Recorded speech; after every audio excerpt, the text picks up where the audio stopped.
To official Akhtar Rahman sir YouTube channel. एक नए video में आपका फिर से बहुत बहुत वेलकम है दोस्तों। आज के इस वीडियो में हम बात करने वाले सीटेट दिसंबर 2025 के सिलेबस को लेकर और उसके नोटिफिकेशन को लेकर और साथ ही साथ एग्ज़ाम पैटर्न को लेकर, क्योंकि सुप्रीम कोर्ट ने जिस तरीके से अपना आदेश 1 सितंबर 2025 को दिया है दोस्तों कि मानो सभी टीचर्स को जो है टीईटी कंपलसरी कर दी है, उसके बाद जो है बहुत ज़्यादा प्रश्न जो है पूछे जाने लगे हैं सीटेट परीक्षा को लेकर या टीईटी परीक्षा को लेकर। तो देखिए, मैं आप लोगों से एक रिक्वेस्ट करूंगा या एक सजेशन जो है हमारे चैनल के माध्यम से मैं आपको दूंगा कि अभी कन्फ्यूजन इस तरीके से हम लोगों को लागू है या हम लोगों को लागू नहीं है। टीईटी की परीक्षा माइनॉरिटी वाले बोलते हैं कि हमको लागू नहीं है, 2001 से पहले वाले बोलते हैं कि हमको लागू नहीं है, या 2011 से पहले वाले टीचर कहते हैं कि हमको लागू नहीं है। तो देखिए, ये बात का विषय हो जाता है। फिलहाल हम बात कर रहे हैं टीईटी और सीटेट की परीक्षा को लेकर।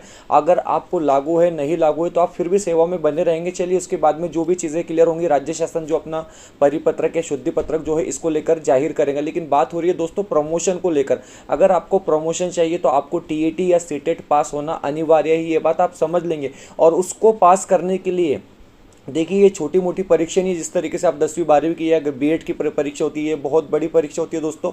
और इसका रिजल्ट आप लोगों को पता है कि वहाँ टीईटी का रिजल्ट जो है वो 3% आया था और 14% रिजल्ट जो है वो सीटेट का आया था। तो आप परीक्षा का स्तर देख सकते हैं कि कितना मुश्किल है। तो मैं आपको ये बताऊँगा कि किसी भी परीक्षा को देखने से पहले, किसी भी परीक्षा को देने से पहले हमको क्या है, उसका एग्जाम पैटर्न मालूम होना चाहिए, उसका सिलेबस मालूम होना चाहिए और पेपर एग्जैक्ट आता किस तरीके से है, ये चीज़ें हमको मालूम होनी चाहिए दोस्तों। तो खास कर जो पुराने टीचर है उन लोगों के लिए आज की हमारी वीडियो होने वाली है। तो वीडियो को प्लीज़ ज़्यादा से ज़्यादा टीचर्स तक शेयर करेंगे, क्योंकि 70 से 75% टीचर आज भी महाराष्ट्र में ऐसे हैं जो टीईटी और सीटेट की परीक्षा अभी तक क्वालिफाइड नहीं कर पाए। तो आगे बढ़ते हैं दोस्तों। वीडियो में आगे बढ़ने से पहले अगर आप हमारे चैनल पे नए हो तो प्लीज़ चैनल को सब्सक्राइब कीजिए, साथ ही साथ बेल नोटिफिकेशन को ऑन कीजिए ताकि आपको आने वाले वीडियोस के नोटिफिकेशन जो है वो आसानी से मिल पाए। दोस्तों, अगर आप हमसे जुड़ना चाहते हो तो डिस्क्रिप्शन में आपको हमारी सोशल मीडिया कॉन्टैक्ट डिटेल मिल जाएगी, वहाँ से आप हमारे टेलीग्राम व्हाट्सअप चैनल को ज्वाइन कर सकते हो। साथ ही साथ अगर आप हमारे चैनल की मेंबरशिप हासिल करना चाहते हो तो सिंपली ज्वाइन बटन को ज्वाइन कर आप हमारे चैनल की मेंबरशिप हासिल कर सकते हैं। वीडियो को प्लीज़ लाइक कीजिए। तो देखिए, सीटेट के फिलहाल 2 पेपर होते हैं। अफवाह आई थी 4 पेपर होंगे, लेकिन अभी नहीं होंगे जब तक सीबीएसई का सिलेबस लागू नहीं होता। तो इस साल जो सीटेट के होंगे दोस्तों वो 2 पेपर होंगे। पहला पेपर होता है डीएड के लिए और दूसरा पेपर होता है बीएड के लिए। अब पेपर बाय पेपर स्टेप आप समझ लेंगे कि आपको लैंग्वेजेस कौन सी लेनी है, आपको सब्जेक्ट कौन से रहेंगे, क्योंकि ये बहुत ज़्यादा इंपॉर्टेंट है। आज सबसे पहले हम बात करते हैं पहले पेपर की। पहला पेपर के लिए एलिजिबल कौन है? जी, आप जो पहली से 5वीं की क्लास में पढ़ाते हैं, मतलब जो डीएड शिक्षक होते हैं वो पेपर 1 के लिए एलिजिबल होते हैं।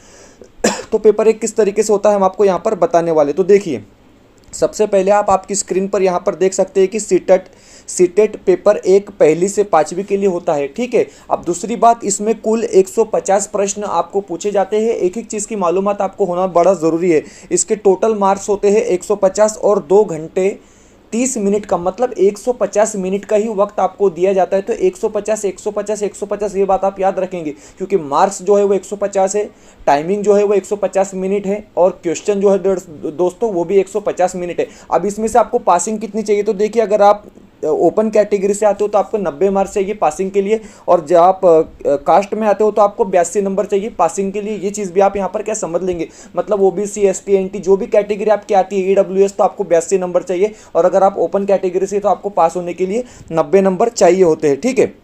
अब देखिए, इसका जो पहला सब्जेक्ट होता है वो होता है बाल विकास एवं शिक्षण शास्त्र, मतलब चाइल्ड डेवलपमेंट एंड पेडागोजी। 30 प्रश्न 30 अंक। तो देखिए, ये पहला सब्जेक्ट होता है और ये पहला सब्जेक्ट जो है वो सभी मीडियम को लागू होता है। आप मराठी मीडियम से हो, आप उर्दू मीडियम से हो, आप इंग्लिश मीडियम से हो, आप हिंदी मीडियम से हो, या जो भी मीडियम से हो आपको जो है ये पहला सब्जेक्ट कंपलसरी होता है। अब बात होंगी इसका पेपर कौन से लैंग्वेज में आएगा। तो देखिए, सिर्फ और सिर्फ हिंदी और इंग्लिश में ही क्वेश्चन पेपर आपको देखने के लिए मिलेगा। बाकी कोई लैंग्वेज में आपको जो है प्रश्न पत्रिका देखने के लिए नहीं मिलेंगी, लैंग्वेज छोड़कर, क्योंकि लैंग्वेज तो लैंग्वेज में आएंगी ना, ठीक है ना। तो आपको जो पूरा का पूरा पेपर मिलेगा, आप जिस भी मीडियम से हो, आप अरबिक हो, आप हिंदी हो, आप मराठी हो, आप उर्दू हो, जो भी मीडियम से हो, आपको पेपर सिर्फ और सिर्फ हिंदी और इंग्लिश ये 2 भाषाओं में देखने के लिए मिलेगा। इसी में आपको क्या है, क्वेश्चन के आंसर देने। तो चाइल्ड डेवलपमेंट एंड पेडागोजी ये पहला सब्जेक्ट होता है, ये आपको कंपलसरी है 30 मार्क्स के लिए, ठीक है। उसके बाद दूसरा सब्जेक्ट की हम बात करते हैं भाषा। अब देखिए, भाषा मतलब लैंग्वेज। अब लैंग्वेज कौन सी आपको लेनी है, पहली लैंग्वेज और दूसरी लैंग्वेज, ये 2 लैंग्वेज होती है। एक एक चीज़ को ध्यान से समझेंगे, बिल्कुल आसानी से आपको पूरा का पूरा पैटर्न जो है वो समझ में आ जाएगा।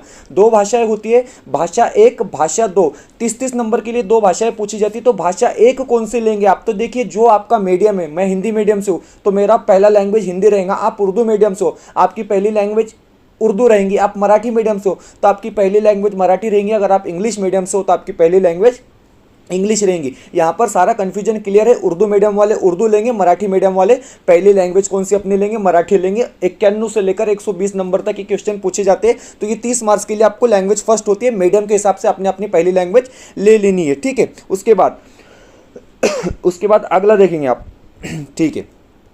भाषा 2, अब देखिए मैंने बताया आपको कि पहली लैंग्वेज आपको कौन सी लेनी है? आपको पहली लैंग्वेज वो लेनी है जो आपका मीडियम है, ठीक है। उसके बाद दूसरी लैंग्वेज लेनी है। अब दूसरी लैंग्वेज जो आपका दिल करता है वो दूसरी लैंग्वेज आप ले सकते हैं। आप अगर उर्दू मीडियम के हो तो आप दूसरी लैंग्वेज में इंग्लिश, मराठी, हिंदी, ये 3 ऑप्शन आपके पास है। अगर आप मराठी मीडियम से हो तो आप हिंदी ले लेंगे, आपके लिए आसान रहेगा। इंग्लिश नहीं लेना, हिंदी ले लेना, आपके लिए आसान रहेगा। हम बात कर रहे हैं सीटेट की, टीईटी की बात यहाँ पर हम नहीं कर रहे। तो भाषा पहली जो है मैं बता रहा हूँ, अगर उर्दू मीडियम वाले हैं तो वो भी हिंदी ले सकते हैं, मराठी मीडियम वाले तो वो भी हिंदी ले सकते हैं, कोई प्रॉब्लम आपको यहाँ पर नहीं होगा। दूसरी भाषा में ये भी 30 नंबर के लिए होती है। इस तरीके से आपका क्या है, पेपर 1 की बात हम कर रहे हैं, 90 मार्क्स का पेपर आपका जो है यहाँ पर वो पूरा हो जाता है। उसके बाद अगली, ठीक है, अगला जो टॉपिक है आपका, ठीक है, अगला टॉपिक आप देखेंगे। उसके बाद आपका जो कंपलसरी मैथमेटिक्स होता है, देखिए पेपर 1 में जो सब्जेक्ट होता है 30 मार्क्स के लिए 30 प्रश्न इसके भी पूछे जाते हैं।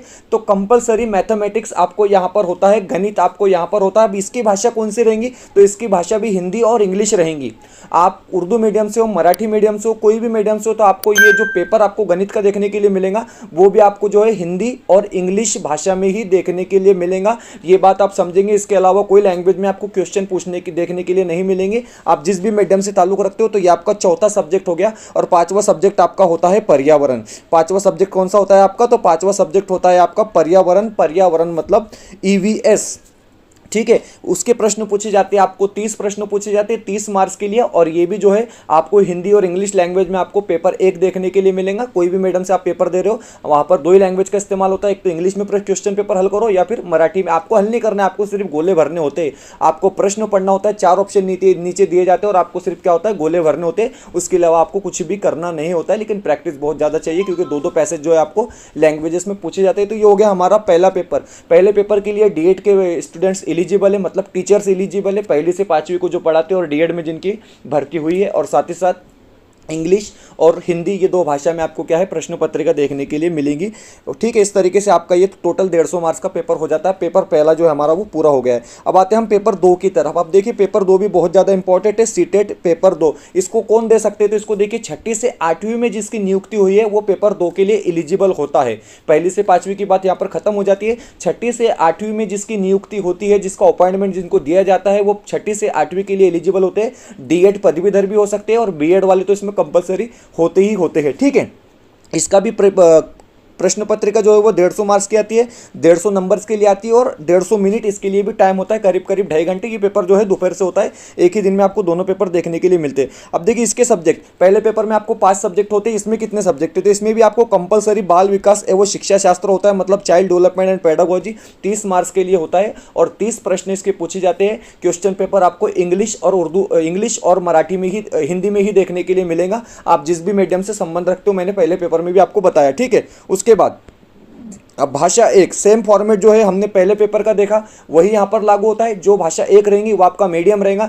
उर्दू वाले उर्दू पहली भाषा लेंगे, मराठी वाले मराठी लेंगे, हिंदी वाले हिंदी लेंगे और इंग्लिश वाले पहली लैंग्वेज जो है अपनी वो उर्दू लेंगे, ठीक है। उसके बाद हम थोड़ा और आगे बढ़ते हैं जी, ठीक है। उसके बाद लैंग्वेज 2 की बात अगर आप यहाँ पर करोगे तो देखिए लैंग्वेज 2 जो है, आपको मैंने बताया कि जो भी लैंग्वेज आपको आसान पड़ती है, हमने हिंदी लिया था, हमने पहली लैंग्वेज हिंदी और दूसरी मराठी लिया था। तो आप जो है पहली लैंग्वेज उर्दू और दूसरी हिंदी ले सकते हैं, या पहली लैंग्वेज मराठी दूसरी हिंदी ले सकते हैं, या इंग्लिश ले सकते हैं, जो विषय आपका अच्छा है। तो लैंग्वेज का कोई प्रॉब्लम यहाँ पर नहीं होता है। उसके बाद अब थोड़ा सा यहाँ पर चेंज आता है पेपर 2 में। पेपर 2 में आपको पेपर 1 में ईवीएस और मैथमेटिक्स कंपलसरी था, यहाँ पर वैसा नहीं है। यहाँ पर आपको देखिए एक समूह होता है, सब्जेक्ट चॉइस होती है आपको। अब सब्जेक्ट चॉइस क्या है? खास करके बीएड वालों के लिए ये पेपर होता है। अगर आपका बीएससी बीएड है या बीए बीएड है तो आप जो है बीएससी वाले साइंस लेंगे, और बीए वाले क्या होता है बेटा, वो यहाँ पर आप देखेंगे क्या लेते हैं, हमारा सोशल साइंस लेते हैं, ठीक है। तो देखेंगे आप यहाँ पर मैथमेटिक्स एंड साइंस। अब मैथमेटिक्स और साइंस जो है वो 60 नंबर के लिए आपको पूछे जाते हैं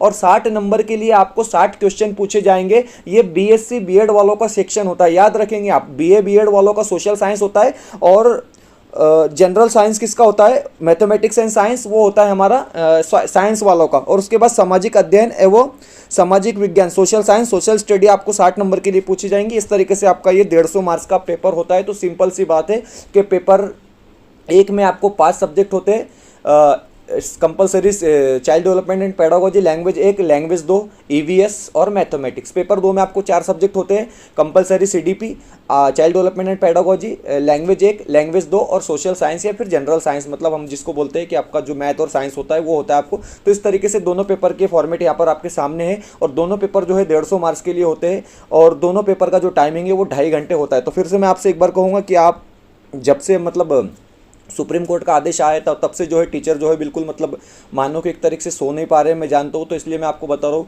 कि टीएटी आपको लागू होती है, नहीं लागू होती है, पुनर्विचार याचिका हमने दाखिल करनी है, शासन निर्णय किस तरीके से आता है महाराष्ट्र शासन का, या जो भी मतलब आपकी प्रॉब्लम्स है उसको साइड में रखेंगे। लेकिन आप जो है प्रमोशन के लिए कम से कम अपना पढ़ना शुरू कर देंगे, क्योंकि इसका नोटिफिकेशन जो है वो बहुत जल्दी आने वाला है। पिछले काफ़ी दिनों से परीक्षा नहीं हुई है, बता रहा हूँ कि करीब करीब 10 से 11 महीने हो चुके हैं, ना सीटेट की परीक्षा अभी तक हुई है ना टेट की परीक्षा हुई है। तो आप जल्दी से जो है इसके जो भी मतलब साहित्य लगते हैं वो कलेक्ट कर लेंगे और अपनी अपनी पढ़ाई शुरू कर लेंगे। मैं आपको बता रहा हूँ कि सीटेट जो है वो 100% आपका क्लियर हो जाएगा, मतलब बहुत ज़्यादा मुश्किल भी नहीं और बहुत ज़्यादा आसान भी नहीं होता है पेपर, लेकिन हो जाता है। टीएटी बहुत ज़्यादा मुश्किल होता है, उसके लिए बहुत ज़्यादा मेहनत आपको करनी पड़ेगी। तो पुराने टीचरों के लिए यही सजेशन है कि आप पढ़कर जो है इसको पास कर सेफ हो जाएंगे, ये आपके लिए सबसे ज़्यादा बेहतर होगा। मिलते हैं नए वीडियो में बेहतर अपडेट के साथ।